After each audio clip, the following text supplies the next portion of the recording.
Hello, I'm Paul Pluta and welcome to Paul Pluta Prestige. Today I'm reviewing the fabulous Rolex Submariner 16610, the 16610, which is the classic sapphire crystal Submariner, and this is before the ceramic bezel version came out.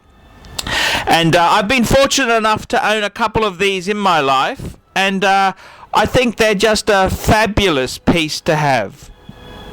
And I've got to say, compared to the new ceramic version which has been released, which I think makes the Submariner fatter and uglier, I think the 16610 is the all-round perfect Submariner to have.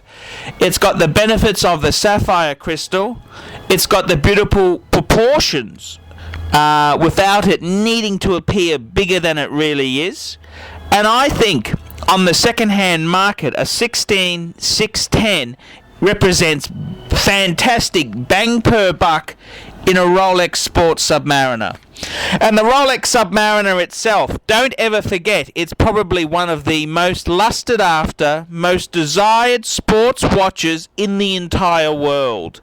And it has such drawing power there. And if you have a look at the progression of the Submariner over time, from the 5508 to the 5513 to the 1680 to the 16800 to the 16610 and beyond with the ceramic release, it's just a classic Rolex which can be worn with a business suit or in casual attire. It's a watch you can take to the beach or the boardroom, and it's stylish, it's prestigious, and it's Rolex, which has got a lot of cachet to it.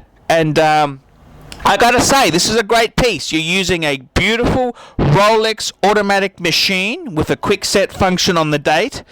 The movement is similar to the model used in the Datejust range.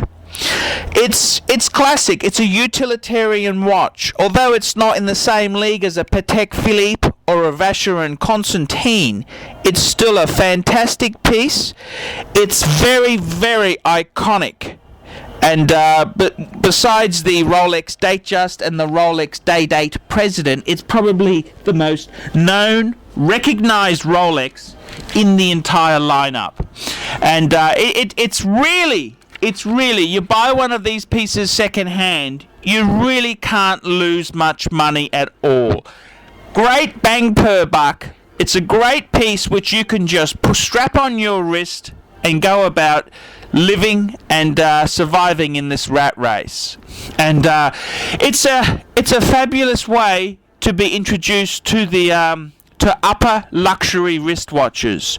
And although I certainly wouldn't say a Rolex Submariner, I wouldn't say it's the only watch you really need in life, I'm a firm believer that every man does need a dress watch, and they also need some elegant pieces.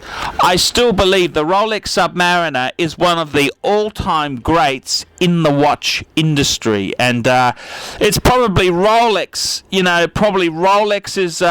most lusted after affordable piece, without going silly like the Daytona or the Day-Date in a precious metal. Look at the score. How do we rate this piece here? Well, okay, brand range, I'm going to give the brand recognition itself, the brand, what's the power of the brand Rolex, a 7. I'm going to give the status in the range, it'll have to get a 10, definite 10. The movement that it uses, I'm going to give it an 8. The overall quality and finish of the piece, I'm going to give it an 8. And the Paul Pluta Prestige rating, I'm going to give it another 8. So we tally that all up, and we come to a total of 41. And that just shows you how strong the Rolex Submariner is. I mean, for a non-Holy Trinity member to be scoring this high, it needs to be amazing. And I think the Rolex Submariner, with date, is probably one of the greatest all-time sports watches of all time. I mean, for God's sake, they invented the genre of the sports watch.